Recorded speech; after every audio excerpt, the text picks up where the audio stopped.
नमस्कार, नमस्ते Phaltan YouTube channel मध्ये मी राजकुमार गोपने आपलं स्वागत करतो। सातारा सांगली स्थानिक स्वराज्य संस्थेची निवडणूक सुरू असून उमेदवारी अर्ज दाखल करण्याला दिनांक 25 मे पासून प्रारंभ झाला आहे।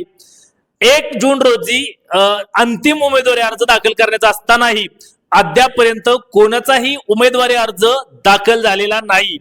यामुळे दोन्ही जिल्ह्यातील मतदार असतील आणि कार्यकर्ते असतील यांचे लक्ष आता उमेदवारी कोणाला मिळणार याकडे लागून राहिलेले आहे।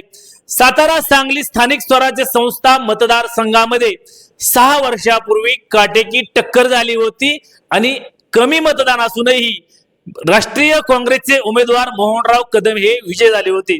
आता पुन्हा एकदा ही निवडणूक होत असताना राज्याच्या समीकरणामध्ये महायुती एकत्र लढणार असे संकेत मिळत असतानाच महायुती विरुद्ध महाविकास आघाडी असा सामना रंगणार का याबाबतच्या चर्चा रंगत असतानाच नेमके उमेदवारी महायुतीकडून कोणाला मिळणार आणि महाविकास आघाडीकडून कोणाला मिळणार याबाबतचे आडाखे बांधले जात आहेत।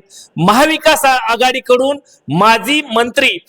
माजी सहकार मंत्री बाळासाहेब पाटील, त्याचबरोबर राष्ट्रवादी काँग्रेसचे प्रदेशाध्यक्ष शशिकांत शिंदे, माजी आमदार शशिकांत शिंदे यांच्या नावाची जोरदार चर्चा असतानाच भारतीय जनता पक्षाकडून सातारा जिल्ह्यामधून धैर्यशील कदम आणि सुनील काटकर या दोघांची नावे पक्षश्रेष्ठींकडे पाठवण्यात आलेली आहेत।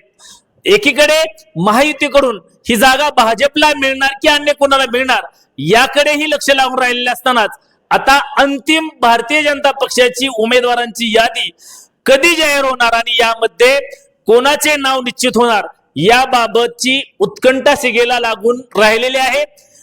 दुसरीकडे शेखर गोरे यांचं नाव प्रामुख्याने गेल्या अनेक दिवसांपासून चर्चेत होतं। आता ते कुठेतरी पाठीमाग नाव पडलेलं दिसत असून धैर्यशील कदम आणि सुनील काटकर या 2 नावांची शिफारस सातारा जिल्हा भारतीय जनता पक्षाकडून झालेली आहे। यामधून आता के सांगलीकडे उमेदवारी जाणार याबाबतही चर्चा आता रंगू लागलेल्या आहेत।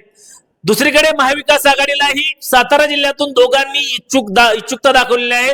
त्यामुळे सातारा जिल्ह्यात उमेदवारी मिळणार की सांगली जिल्ह्यात याबाबतही आता उत्कंठा सिगेला पोहोचली असून नेमकी उमेदवारी कोणाला मिळणार हे आता आगामी 2 दिवसात स्पष्ट होणार आहे। तुम्हाला काय वाटतं, महायुती आणि महाविकास आघाडीमधून उमेदवारी अंतिम कोणाला मिळेल याबाबत जरूर कमेंट्स बॉक्समध्ये कमेंट करा। नमस्ते फलटण युट्यूब चॅनल वरती नवीन असाल तर नमस्ते फलटण युट्यूब चॅनल सबस्क्राइब करा, बेल आयकॉन दाबा जेणेकरून आमचे नवनवीन व्हिडिओ लवकरात लवकर थेट तुमच्यापर्यंत पोहोचतील।